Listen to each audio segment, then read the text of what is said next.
What's up, guys? My name's Dean, or as most of you know me, Twisty, and it's time to get to another round wrap-up. This is round 14 this week, so if you do go on and enjoy today's video, please leave a big thumbs up for Trent over here. He needs the thumbs up. So let's get straight into the ladder this week. We have, sitting in first position, the Hawks. Have a look at them there.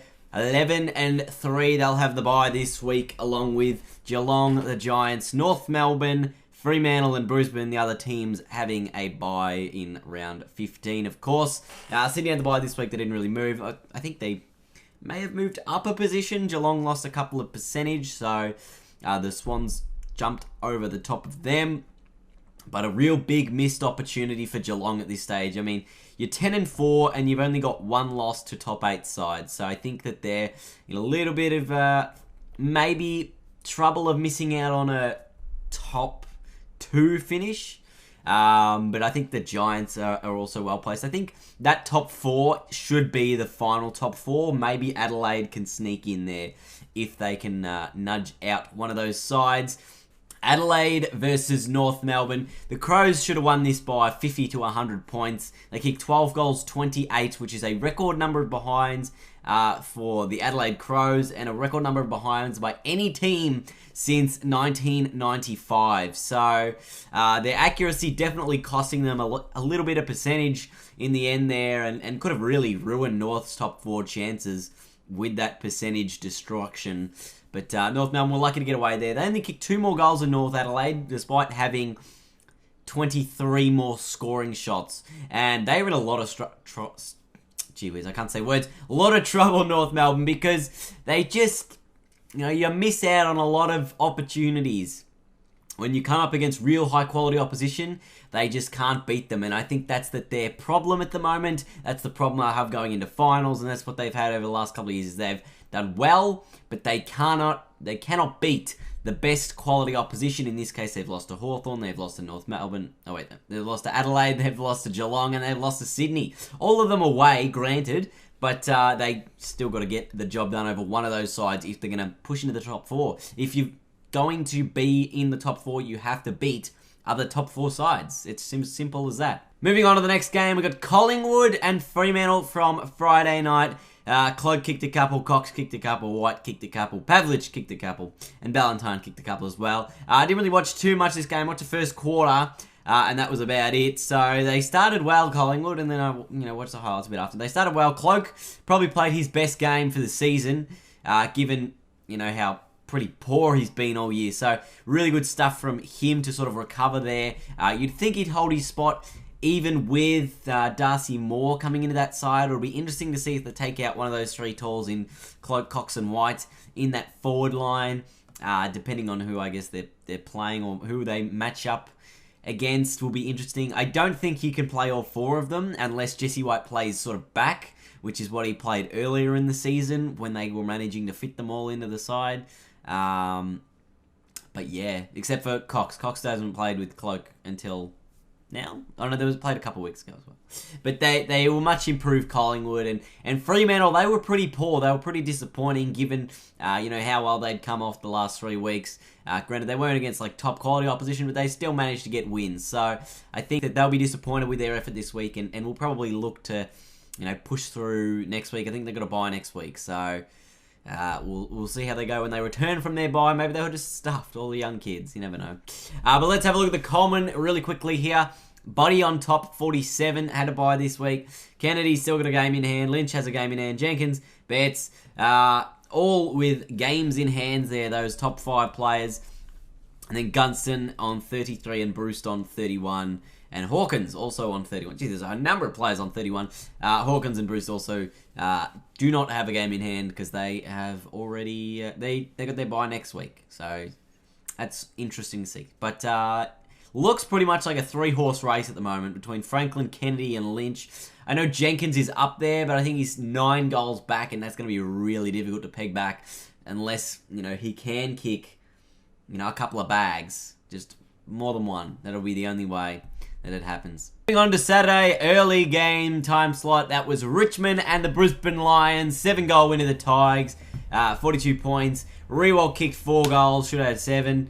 Hipwood was very good. Eka Hipwood for the Brisbane Lions. He was pretty good there. Kicked 3 goals. Could have had a couple more. I like his nice straight run up. Good solid kick with the ball. Connor Menadue probably played his best game. Had 22 touches and kicked a couple of goals. Sam Lloyd also got a couple of goals. But Dustin Martin, 3 votes once again. Every time I see Dustin Martin get the ball, he just lights up the place.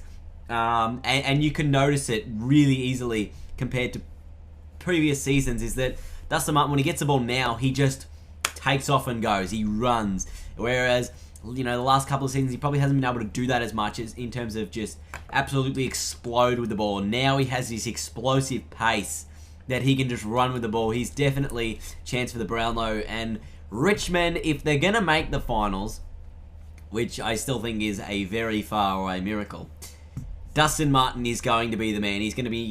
He needs to be 100% fit the entire time. Cannot have him injured at all. And he is just, he's a joy to watch. He really is.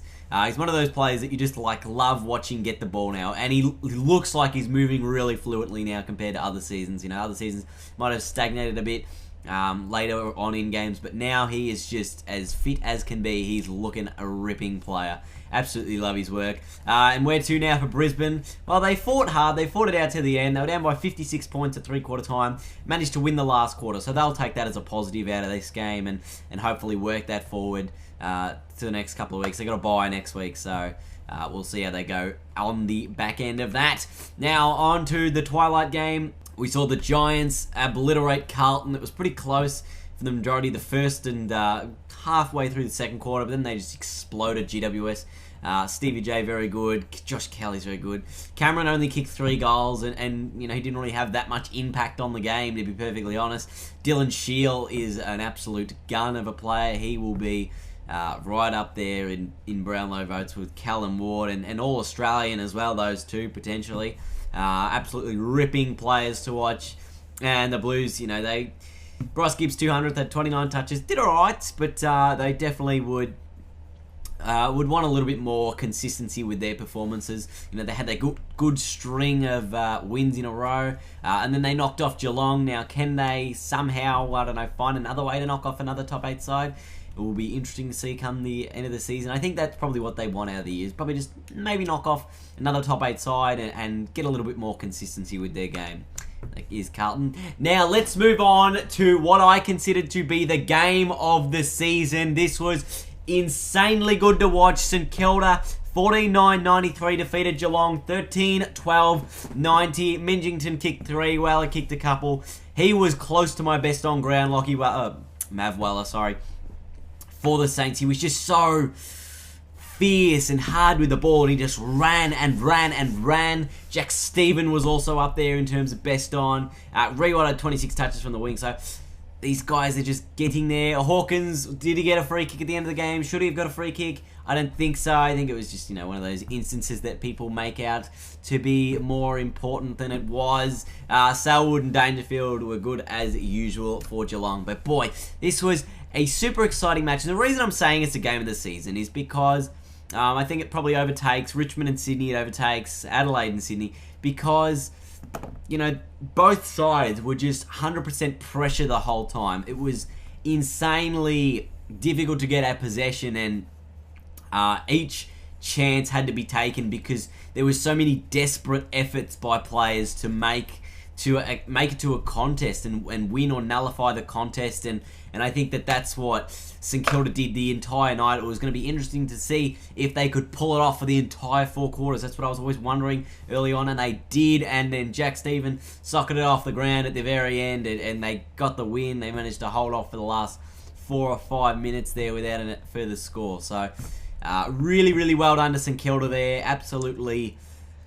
Oh, fantastic win. Fantastic win. And now we'll move on to Sunday, the final game. It was closer than a lot of people thought. Raining in Launceston as well. But Gold Coast Suns were within 8 points in the final quarter at one stage. I think it was 60-68. They didn't score for the majority.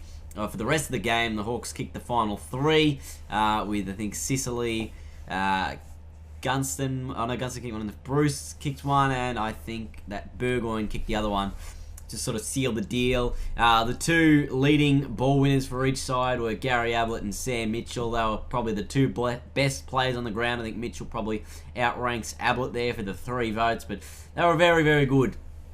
The Hawks, and they moved into top position on the ladder. So, despite all these injuries they've been having, despite Roughhead and things that have been going on there, Hawthorn are still in first place on the ladder. I mean, you wouldn't pick it, would ya?